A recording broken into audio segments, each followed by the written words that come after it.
I think there are also people online, right? Yes. Yeah. So then I say ladies and gentlemen, because I see most gentlemen, but ladies and gentlemen. Declining biodiversity is a global problem.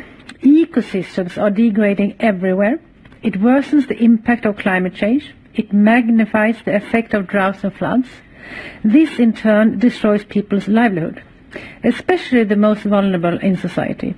Already today, 40% of the global population is negatively affected by land degradation. That is why global cooperation on biodiversity is so important.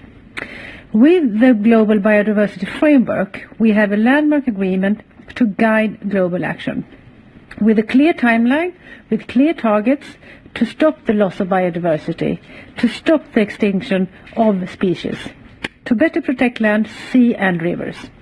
196 countries around the world are on board to reverse the dangerous decline of nature impacting the lives of billions of people.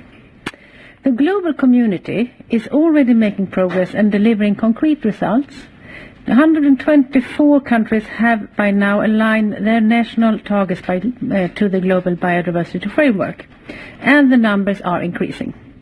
Also, the discussions in Colombia led to positive outcomes. We agreed to put indigenous people and local communities as some of the most important custodians of biodiversity, front and center. We established a global network to improve scientific and technical cooperation to halt biodiversity loss.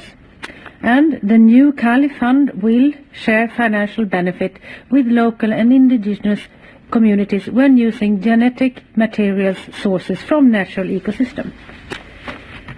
But no agreement was reached on other issues at the last COP in Cali. As you are aware, at the COP16 back in 2022, we agreed to mobilize $200 billion per year by 2030 for biodiversity from all sources, including $30 billion through international finance. The EU is the biggest international donor. Europe has even pledged to double its share of biodiversity funding. We will live up to our commitments. Nobody calls this into question. So what is on stake now is how financial landscape should look like after 2030. The difficult point about resource mobilization is not about the amount of money, it's about choosing the most efficient way to disperse the money, and how as many sources and donors as possible can be invited to contribute. If the political will is there, I believe we should be able to bridge the divide. We are facing a tough international context, so the stakes are high. It's important that the COP discussions today are resumed to find an agreement on open process that can lead to appropriate, coherent and effective financial architecture beyond 2030. We need to maintain momentum to implement the Global Biodiversity Framework. It matters more than ever in the current geopolitical climate. The EU will work hard to find solutions and continue implementing this historical agreement until 2030 and beyond. Thank you. Thank you, Commissioner. I can now open the floor to questions.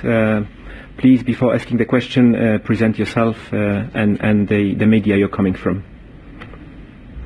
Should I just call out, or do I need a microphone?